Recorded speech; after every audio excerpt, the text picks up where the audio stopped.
جو سر پہ رکھنے کو مل جائے نال پاک حضور تو پھر کہیں گے کہ ہاں تاجدار ہم بھی ہیں۔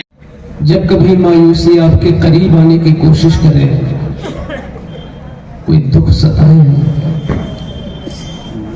تو آپ یہ غور کر لیا کرے اور سوچ لیا کرے کہ اللہ نے ہمیں مسلمان بنایا ہے، اور اسلام جیسی دولت آپ کے سینے میں موجود ہے، پھر فکر کس چیز کی ہے؟ جو سب سے بڑی دولت ہے وہ آپ کے پاس ہے۔ کسی کی دنیاوی شوکت دیکھ کر، کسی کی دنیاوی کروفر دیکھ کر، شان و شوکت دیکھ کر کبھی مایوس نہ ہونا، اللہ کا شکر ادا کرو کہ اللہ نے تمہیں مسلمان بنایا ہے۔ کپڑا گندا ہوتا ہے تو اسے دھویا جاتا ہے، ہم آپ بھی اپنے کپڑا کتنا بھی قیمتی ہو اسے دھونا پڑتا ہے، اور کبھی پیٹ کر اور اسے مینج کر خوب دھوتے ہیں، تب جا کے کپڑا پھر نکھر کے سامنے آتا ہے، اس لیے کہ وہ کپڑا گندا ہو گیا تھا۔ اگر کبھی کچھ آپ کو تکلیفیں پہنچے تو آپ غور کریں کہ شاید آپ نے اس دولت کی قدر نہیں کی۔ یہ آپ کی شان تھوڑی تھی کہ آپ جھوٹ بولیں۔ اسلام جن چیزوں کا نام تھا اور اسلام کے جو تقاضے تھے، وہ سارے تقاضے دھیرے دھیرے کر کے ہم سے رخصت ہو رہے ہیں۔ ہم ایک ایسے پیکر ہیں کہ اس پیکر کے اندر ہماری زبان پر لا الہ کے سوا شاید کچھ نظر نہیں آتا۔ آپ غور تو کرو، کون سی چیز ہے جو ہمارے معاشرے میں نہیں ہے؟ آپ کے پڑوس میں کیا نہیں ہوتا؟ آپ کے محلے میں وہ کون سی برائی نہیں ہے؟ کیا یہ مسلمانوں کے کام تھے؟ مسلمانوں کے کام نہیں تھے، یہ کسی اور کے تھے، مگر وہ کام مسلمانوں نے لے لیا۔ اس پر طرفہ تماشا یہ کہ جو اسلام کی کچھ ایسی خوبیاں تھیں جو اہل اسلام ہی پر جچتی تھی، مگر اہل اسلام نے اسے بھی چھوڑ دیا، جس کو کہتے تھے اخلاق، جس کا نام تھا کردار، وہ بھی تمہارے ہاتھ سے گیا۔ یوں ہی کسی کے سامنے یوں ہی ہنس کے بول دینا، واہ واہی کر دینا، یہ اخلاق نہیں تھا۔ جو اخلاق سرکار کی زندگی میں موجود ہے وہ اخلاق کسی اور چیز کا تھا نا۔ ہم نے ساری قدروں کو پامال کر دیا۔ اب یہ جلسے ہزار نہیں لاکھوں خرچ کر کے صرف اسی لیے لوگ منعقد کرتے ہیں کہ ہم اپنی کھوئی ہوئی عظمت کو ذرا ڈھونڈنے کی کوشش کریں، کہاں گئی وہ عظمت ہے۔ اسی لیے عالم آتے ہیں آپ کو جگانے کے لیے، لیکن اگر آپ اس مہنگے وقت کو کہیں اور صرف کر دیا، آپ نے اس کی قدر نہیں کی، تو کل میزان عمل پر جہاں اور چیزیں تولی جائیں گی، یہ وقت اور یہ لمحات بھی تولے جائیں گے۔ اس برکاتی فقیر کو بھی اپنی زندگی کے ہر سیکنڈ کا جواب دینا ہوگا۔ مجھے یہ احساس ہے، مجھے اپنی زندگی کے ہر لمحے کا جواب دینا ہوگا، آپ کو بھی دینا ہوگا۔ نہ قدریاں اچھی نہیں لگتی۔ یہ مدینے کی سرزمین تھی۔ عبداللہ ابن مسعود تقریر کر کے لوگوں کی اصلاح فرماتے تھے۔ جمعرات کا دن منتخب تھا، فی کل یوم الخمیس، ہر جمعرات کو ان کا خطاب ہوتا۔ بعض لوگ ہوتے ہیں جو جذباتی ہوتے ہیں، مگر بعض لوگوں کو دیکھ کر 99 لوگوں کو قتل نہیں کیا جائے گا۔